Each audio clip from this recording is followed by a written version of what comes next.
Let's get sweaty. Hey guys, welcome to today's Shenmue Dojo video. Today's video, I'm going to be having a look at Shenmue and the PlayStation 2. Could it have worked? Not just from a technical aspect, which I'll come on to in a minute, but also from a marketing point of view. And also, was it a mistake, and this would be sort of coming in with the market, that Shenmue 1 didn't go over to Xbox, and why it probably should have done, not just for Xbox, also for PlayStation 2, had it made its way there as well. Now, before I dive into the technical aspects of anything here, I'm going to make a disclaimer, I guess, if you like. I am no technical expert on these sorts of things at all. This is going to be a very, very basic understanding of what I've researched. I may have misunderstood some things. That's not deliberate. Obviously, let me know, guys. I am happy to be corrected or anything like this. Or go and check out the various Sega Retro YouTube channels, Digital Foundry Retro, who are very much experts in this area and field. That said, I have used SegaRetro.org for some of the research. They've got a really good technical breakdown of the Dreamcast and comparisons, strengths and weaknesses. Go and check that out. And I've also dug out a forum topic from the old .NET forums around this exact thing, and it's sort of given me some pointers, etc., as to where to go and check that out. Both will be in the description below for you to check out later on. So, in very, very basic terms, the Dreamcast and PlayStation had varying strengths and weaknesses. The Dreamcast strengths lied in the fact it was brilliant at textures, anti-aliasing and image quality. When you think back to the image quality side of things, the Dreamcast had VGA cables which allowed 480p resolution if you had the appropriate monitor or television that could do it. I don't know how many TVs back in the day could have done it, but certainly PC monitors did. For example, comparing that to the PlayStation 2, had 480 interlaced, but 480p is double that of 480 interlaced. Now, that blew my mind when I looked at it, but it means that the PlayStation 2 has lower image quality.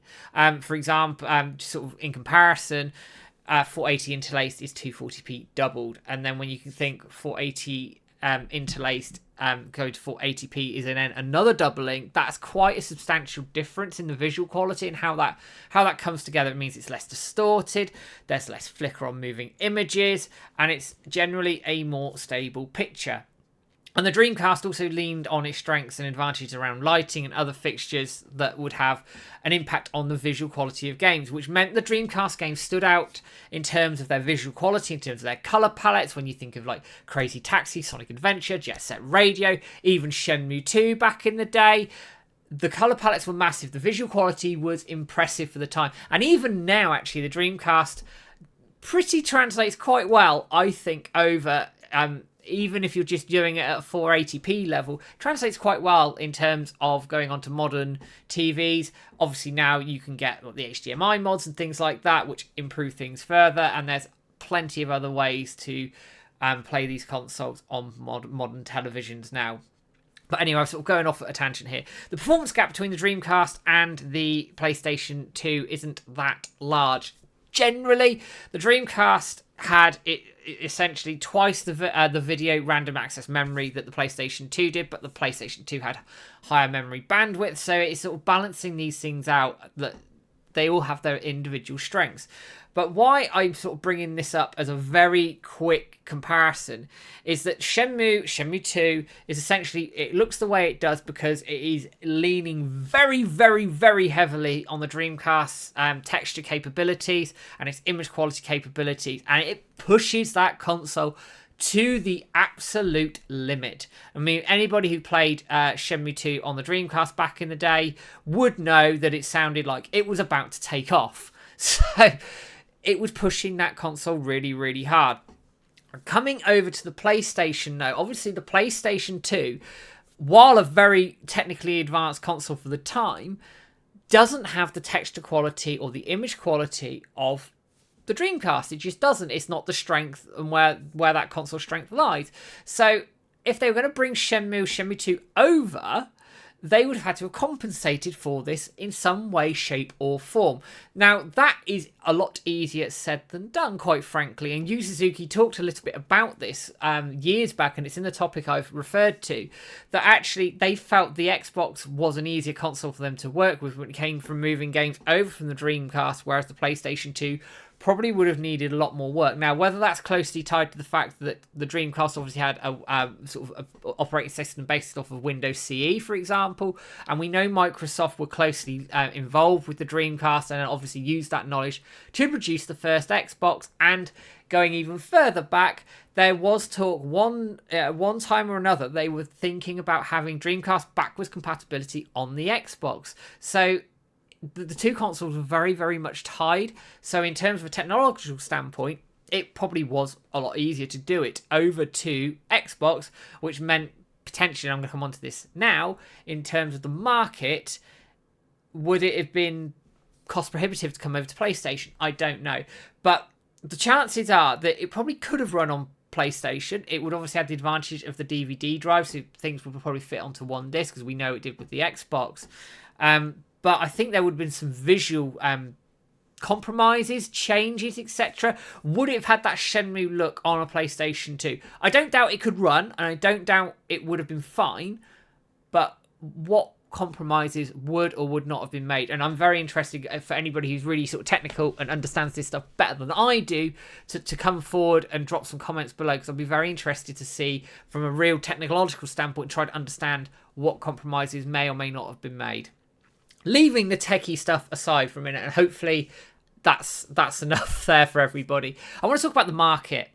Now, before I go into the really intricate details of the market, I am also going to state right now that for whatever reason, it was a mistake not to bring Shenmue 1 over to the Xbox, or in theory the PlayStation 2. Now, from what I understand from D3T when they did the ports all those years ago, which sounds like, yeah, we're coming into 6 years ago now, which is absolutely insane in itself, they said that the Shenmue 1's code was much more tied to the hardware of the Dreamcast, which could have meant that porting it anywhere would have had its challenges, especially back then. And as we know from the ports that D3T did, despite the work they put in, there were still some residual issues from it. So that's not to say on a PlayStation 2 or the Xbox they would have had that issue, and then could that have been cost prohibitive in terms of getting it over and the time and the effort around that. But on the flip side of it, the DVD for Shenmue is fine on the Xbox, but I don't think you get the buy-in from it. I think you get more from actually playing it and developing the relationships with the characters yourself. And I think it was a mistake. There might have been many, many reasons why that couldn't have happened, but I think they sort of half shot themselves in the foot a little bit. Anyway, parking that, let's look at the market here. So we know that Shenmue 2 released on Xbox in the United States October 2022, then in the EU in March 2023. By the end of 22, just sort of look at where we are in terms of the market size. PlayStation 2 had sold approximately 29 million consoles by that year, and by the end of 2003, rather 2023 is where my brain is.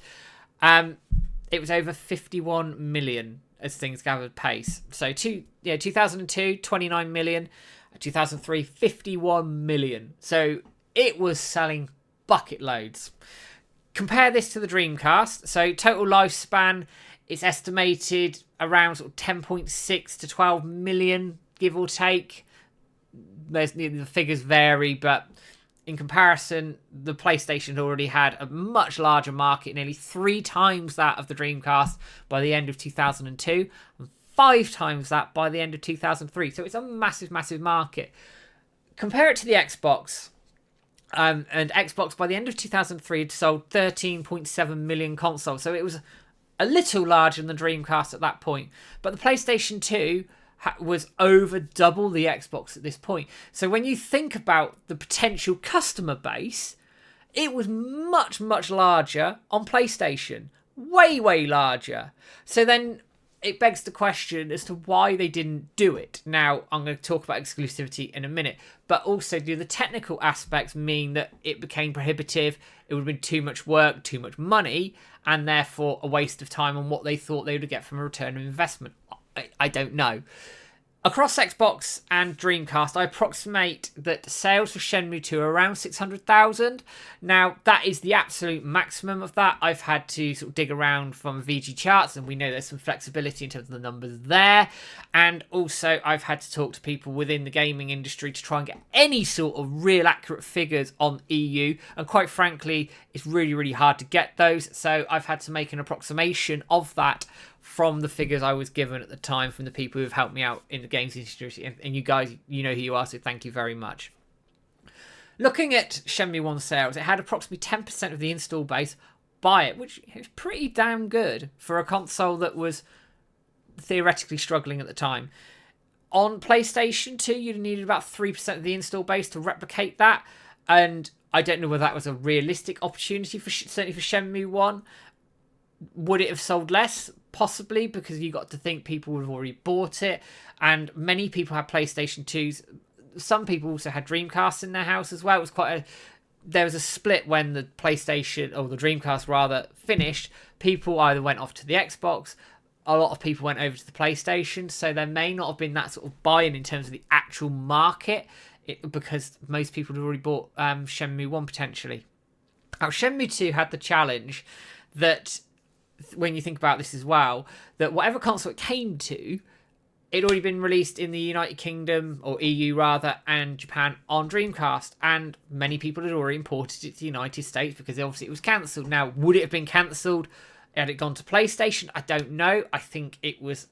I get why they did it, because there was obviously an exclusivity deal in there, which meant there was some money towards the port of it, etc., and that obviously helps the balance sheets, but that could have been an issue. And I think had it come over to PlayStation, I do debate actually whether we'd have got a Dreamcast release at all, because they may have gone, well, to hell with it, port it over properly, and then bring it over to PlayStation 2, and everybody then buys it, which then theoretically, if you've got some way of getting Shenmue 1 over there as well, it could have essentially been a reset for the series, rather than going over to another console, and essentially halfway through. Now, the Xbox was essentially, for a lot of people, Dreamcast 2. I've talked about some of the aspects around that from back in the day. And again, I'll put the articles below so you can see that.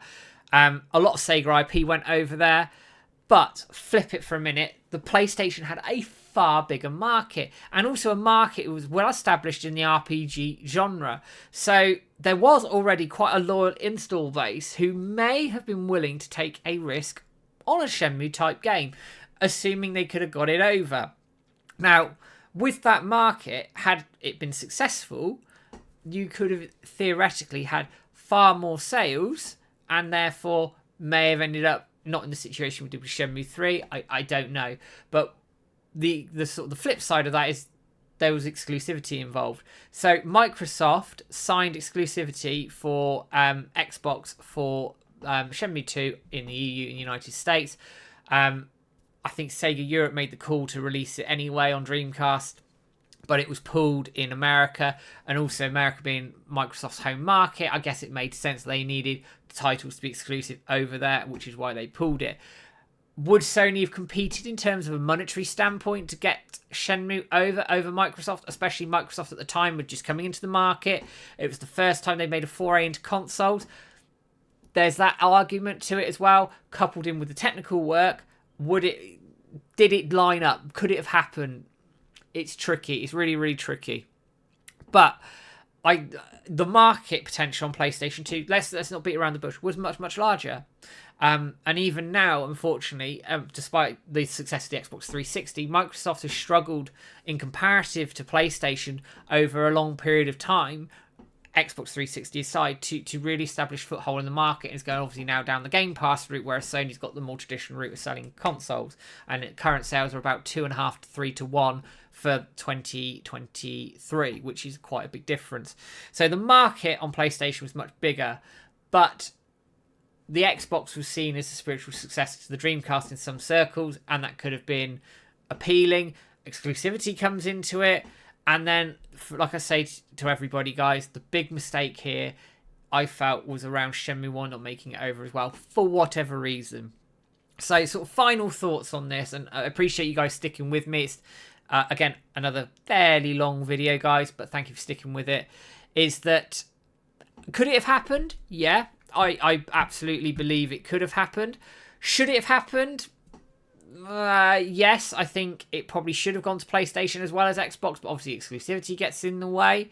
And then would it have been more successful? In my opinion, being straight with everybody, I think it would have been far more successful on PlayStation just because it had a bigger market. And there's plenty of people there then that could have tapped into it. Not to say the Xbox version wasn't any good. It was fine. Obviously, it had the English dub, etc.